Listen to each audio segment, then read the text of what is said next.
Caribbean सागर के बीच एक परिवार अपनी यॉट पर छुट्टियां मना रहा होता है। माँ जूलिया तैरने के लिए पानी में कूद जाती है। आराम करते समय उसे कुछ अजीब महसूस होता है, लेकिन क्योंकि आसपास कुछ दिखाई नहीं देता, वह सोचती है कि शायद उसका भ्रम होगा। कुछ सेकंड बाद वही अजीब एहसास फिर होता है। इस बार भी कुछ नजर नहीं आता, लेकिन अब वह घबरा जाती है और यॉट की तरफ तैरना शुरू करती है। तभी अचानक कोई उसकी टांग खींचने लगता है और वह मदद के लिए जोर जोर से चिल्लाने लगती है। उसकी बेटी कैसी हेडफोन लगाकर म्यूजिक सुन रही होती है, इसलिए उसे कुछ सुनाई नहीं देता। पति टॉम और बेटा बेन मछली पकड़ने में व्यस्त होते हैं। जूलिया पानी के ऊपर टिकने की कोशिश करती है, लेकिन मुंह में पानी जाने की वजह से चिल्लाना मुश्किल हो जाता है। थोड़ी देर बाद टॉम को एहसास होता है कि काफी देर से उसने जूलिया को नहीं देखा। वह यॉट पर उसे ढूंढता है और फिर अपनी पत्नी को खतरे में देख लेता है। वह बच्चों को बुलाता है, यॉट को उस तरफ ले जाता है और पानी में कूद जाता है। जल्दी से जूलिया तक पहुंचकर उसे संभालता है और यॉट की ओर तैरता है। बच्चे दोनों को ऊपर खींच लेते हैं। परिवार जूलिया को संभालता है, लेकिन जूलिया खुद को समझाती है कि शायद लहरों की वजह से ऐसा हुआ होगा। रात को सब मिलकर बेन का जन्मदिन मनाते हैं। कैसी को उसके बॉयफ्रेंड का कॉल आता है, तो वह लैपटॉप लेकर बाहर चली जाती है। वीडियो कॉल में उसका बॉयफ्रेंड दिखाता है कि शहर के ऊपर बड़े बड़े काले बादल छा गए हैं। कॉल ग्लिच होकर फ्रीज हो जाती है। कैसी यह बात परिवार को बताने आती है, लेकिन टॉम कहता है कि शायद जमीन से दूर होने की वजह से सिग्नल कमजोर है। तभी सबको एक आवाज सुनाई देती है। वे सब बाहर जाते हैं और देखते हैं कि व्हेल मछलियों का एक समूह गुजर रहा है। टॉम समझाता है कि व्हेल मछलियां हमेशा पृथ्वी के मैग्नेटिक फील्ड को फॉलो करती हैं, लेकिन जब तूफान आता है तो वे कंफ्यूज हो जाती हैं। अचानक यॉट जोर से हिलती है और बेन गिर जाता है। टॉम को चिंता होती है कि कहीं यॉट को नुकसान तो नहीं पहुंचा, इसलिए वह डाइव करके नीचे चेक करने चला जाता है। कुछ देर बाद वह सतह पर वापस आता है, लेकिन उसके कंधे पर एक बड़ा घाव होता है। जूलिया तुरंत उसका जख्म सीती है। टॉम बताता है कि पानी के अंदर उसे ऐसा लगा जैसे उसके पीछे कोई बहुत बड़ा जीव था, लेकिन जब उसने मुड़कर देखा तो प्रोपेलर से कट लग गया। वह कहता है कि जो भी चीज थी बहुत बड़ी थी। टॉम को यॉट पर काफी नुकसान दिखाई देता है, इसलिए उन्हें मदद बुलानी पड़ती है। जूलिया बार बार रेडियो पर कोशिश करती है। कैसी फोन पर सिग्नल ढूंढती है, लेकिन कुछ भी काम नहीं करता। तभी कैसी को एक अजीब सा जीव दिखाई देता है और वह चिल्ला उठती है, लेकिन वह तो बस बेन होता है जो मास्क पहनकर मजाक कर रहा होता है। कुछ देर बाद यॉट पूरी तरह बंद हो जाती है और समुद्र के बीच में फंस जाती है। जूलिया रेडियो में एक आवाज सुनती है, लेकिन आवाज इतनी खराब होती है कि उसे कुछ समझ नहीं आता।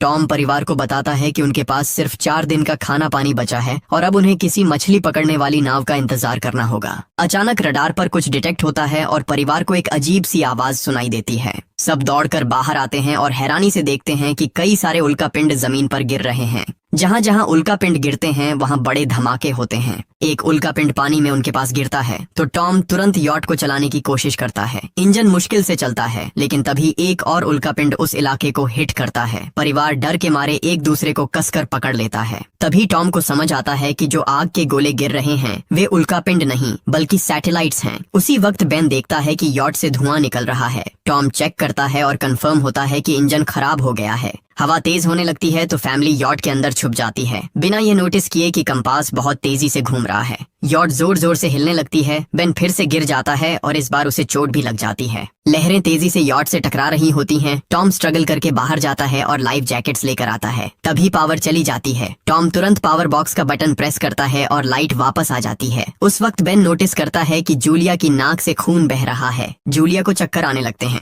जबकि कैसी सिंक पर जाकर उल्टी कर देती है। टॉम रेडियो ट्राई करता रहता है पर सिग्नल नहीं मिलता। अचानक एक तेज हाई पिच्ड नॉइज आती है और हवा और भी स्ट्रांग हो जाती है। जूलिया दरवाजे बंद करने की कोशिश करती है, पर एक हैच खुल जाता है और हवा खिड़कियां तोड़ने लगती है। टॉम एक फ्लेयर जलाता है और थोड़ी देर बाद अंधेरा छा जाता है। अगली सुबह फैमिली शॉक में उठती है कि वो स्टॉर्म से बच गए हैं, लेकिन यॉट आधी तबाह हो गई होती है। जब वो बाहर आते हैं तो देखते हैं कि समुद्र का पानी गायब हो गया है और यॉट अब जमीन पर अटकी है। सब ये देखकर शॉक में आ जाते हैं। कैसी सिग्नल चेक करती है पर नेटवर्क बिल्कुल डाउन होता है। बेन 2 मरे हुए केकड़ों से खेलने लगता है। टॉम कंपास चेक करता है और देखता है कि वो उल्टा हो गया है। ये आखिरी बार 7 लाख साल पहले हुआ था। कैसी को लगता है कि उसका बॉयफ्रेंड मर गया होगा और वो टूट जाती है। जब जूलिया उसे समझाने आती है तो कैसी उसे दूर कर देती है और छुपने चली जाती है। जूलिया और टॉम बची हुई सप्लाईज देखते हैं। बेन अपने बर्थडे बलून्स एक पत्थर से बांध देता है ताकि शायद कोई बचा हुआ सर्वाइवर देख ले। टॉम फिर रेडियो ट्राई करता है और इस बार एक आदमी से कनेक्शन हो जाता है।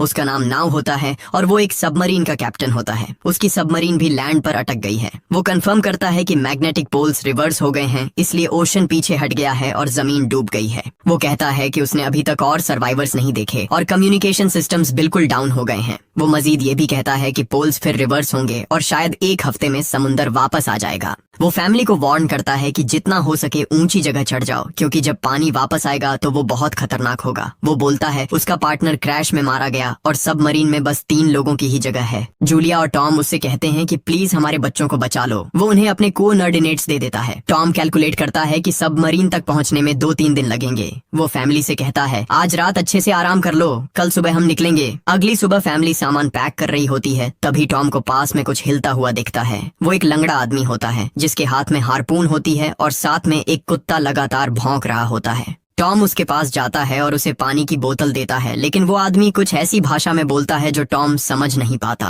पानी पीने के बाद वो अजनबी अचानक टॉम के सिर पर बोतल मारता है और चेहरे पर जोर का लात मार देता है। जूलिया डर के मारे भागती है, लेकिन तब तक देर हो चुकी होती है। वो आदमी टॉम के पेट में हारपून घुसा चुका होता है। टॉम कुछ पल तक तड़पता है और फिर वो उसकी गर्दन भी काट देता है। फिर वो आदमी जूलिया के पीछे भागता है और उस पर हारपून फेंकता है, जिससे उसके कंधे में चोट लग जाती है। जूलिया दर्द सहते हुए यॉट के अंदर भागती है और बच्चों को बोलती है कि छुप जाओ। वो दरवाजा लॉक कर देती है। कैसी और बेन सोफे के अंदर घुस जाते हैं। जूलिया उन्हें फ्लेयर गन पकड़ाती है और खुद एक चाकू लेकर बाथरूम में छुप जाती है।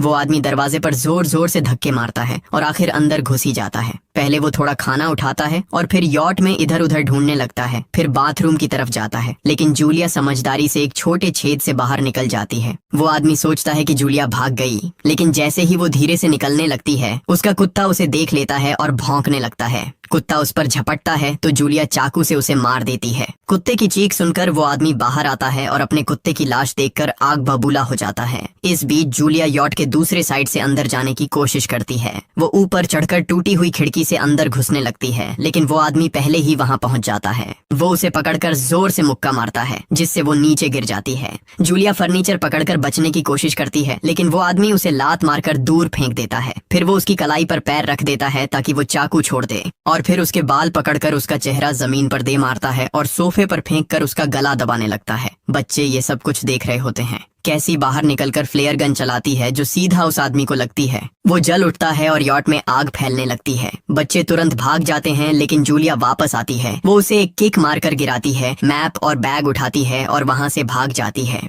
बेन और कैसी अपने पापा के पास जाकर रोने लगते हैं। जूलिया भी उनके साथ बैठ जाती है और तीनों मिलकर आंसुओं के साथ टॉम को आखिरी अलविदा कहते हैं। तभी वो डरावना आदमी फिर यॉट से बाहर निकल आता है तो फैमिली फिर से भागने लगती है। कुछ ही देर में यॉट एक बड़े धमाके के साथ उड़ जाती है। थोड़ी दूर चलने के बाद वो लोग एक छोटे से झरने के पास रुकते हैं ताकि थोड़ा आराम कर सकें। कैसी सोचती है कि शायद वो पागल आदमी उनके पास गुब्बारे देखकर आया था। ये सुनकर बेन खुद को कसूरवार मानने लगता है। जूलिया उसे समझाती है कि इसमें उसकी कोई गलती नहीं थी और सबको आगे बढ़ने को कहती है, क्योंकि वो आदमी अभी भी उनके पीछे है। रास्ते में एक छोटे तालाब के पास बेन एक मरी हुई हैमरहेड शार्क देखकर हैरान रह जाता है। तभी जूलिया नोटिस करती है कि वो आदमी फिर उनके करीब पहुंचने वाला है। सब लोग दौड़ पड़ते हैं और एक रेत के टीले से नीचे गिर जाते हैं, जहां उन्हें जहरीला कचरा दिखाई देता है। फैमिली सावधानी से उसे पार करती है और लगता है कि उन्होंने उस आदमी से पीछा छुड़ा लिया है। चलते चलते उन्हें बड़े बड़े मरे हुए सी एनिमल्स और समुंदर के नीचे जमा हुआ सारा प्लास्टिक दिखने लगता है।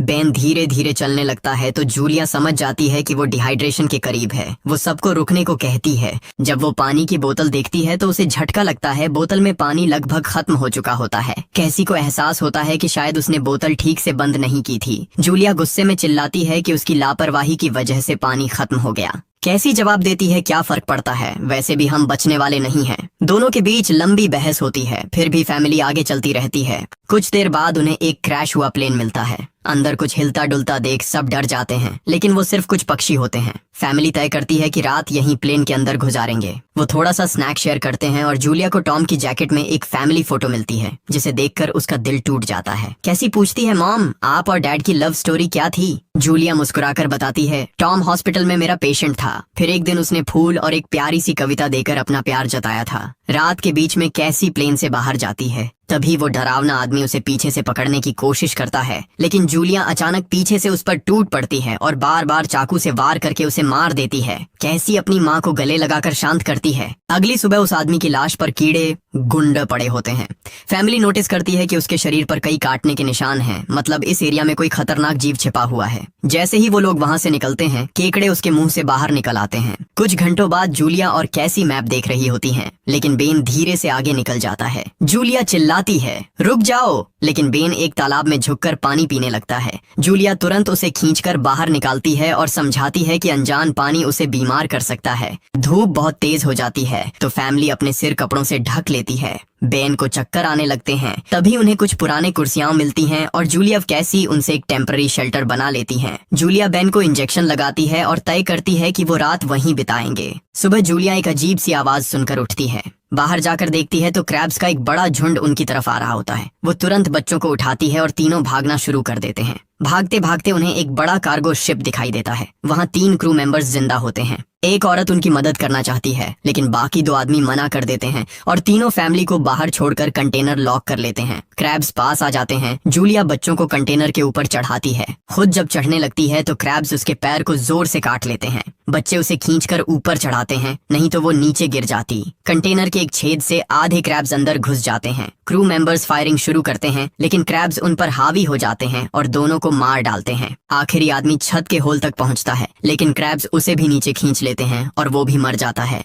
जूलिया अपने जख्म पर पट्टी बांधती है और बेहोश हो जाती है। कुछ देर बाद जब वो उठती है तो खुद को रेत के तूफान के बीच अकेली पाती है। वो घबराकर बच्चों को ढूंढने लगती है। एक मरी हुई औरत का हथियार उठाती है और जोर जोर से चिल्लाती है। कैसी उसकी आवाज सुनकर लौट आती है और बताती है कि वो और बेन मदद ढूंढने गए थे, लेकिन कोई नहीं मिला। फिर दोनों बेन से मिलते हैं, जिसे एक खुला कंटेनर मिलता है जहां वो तूफान खत्म होने तक रुक सकते हैं। जूलिया टॉम का लाइटर निकालती है और अपने जख्म को जलाकर बंद करती है, जो बेहद दर्दनाक होता है। तूफान थमने के बाद उन्हें एक और कंटेनर मिलता है जिसमें बहुत सारी पानी की बोतलें होती हैं। बॉडीज चेक करते वक्त उन्हें एक रेडियो और एक गन भी मिलती है। जूलिया नाव से संपर्क करती है और बताती है कि मैप खो गया है। इस पर नाव बताता है कि उन पर आर्थ्रोपॉड्स ने हमला किया था। वो अबिस के जीव हैं जो ऑक्सीजन की वजह से पूरी तरह पागल हो चुके हैं। अब नाव फैमिली को जल्दी करने को बोलता है, क्योंकि उसके इंस्ट्रूमेंट्स ने कैलकुलेट किया है कि समुद्र उम्मीद से ज्यादा जल्दी वापस आएगा और उनके पास सिर्फ कुछ घंटे बचे हैं। वो एक फ्लेयर शूट करता है और फैमिली उस दिशा में चलना शुरू करती है। लंबी वॉक के बाद फैमिली को एक टूटा हुआ टॉयलेट मिलता है जिसमें बेन पेशाब करता है। अब वो लोग आखिरकार सबमरीन को पास ही देख लेते हैं, लेकिन वहाँ पहुँचने के लिए उन्हें एक बड़ा चट्टानी रास्ता पार करना होगा। जैसे ही वो रास्ते से गुजरते हैं, दीवारें हिलने लगती हैं और पत्थर गिरने लगते हैं, जिससे एक भयानक रॉक स्लाइड हो जाता है। जूलिया तुरंत अपने बच्चों को साइड में धक्का देती है और खुद भी पीछे हट जाती है ताकि कुचली न जाए। अब एक पत्थर की दीवार उनके बीच आ गई है। जूलिया बच्चों से कहती है कि वो बिना उसके आगे बढ़ जाए, लेकिन कैसी मना करती है और जोर देती है कि उसकी माँ को चढ़ने की कोशिश करनी चाहिए। बहुत बहस होती है और चिल्लाने के बाद जूलिया वादा करती है कि वो बाद में अपने बच्चों को ढूंढ लेगी। मजबूर होकर कैसी अपने भाई को खींचकर आगे ले जाती है।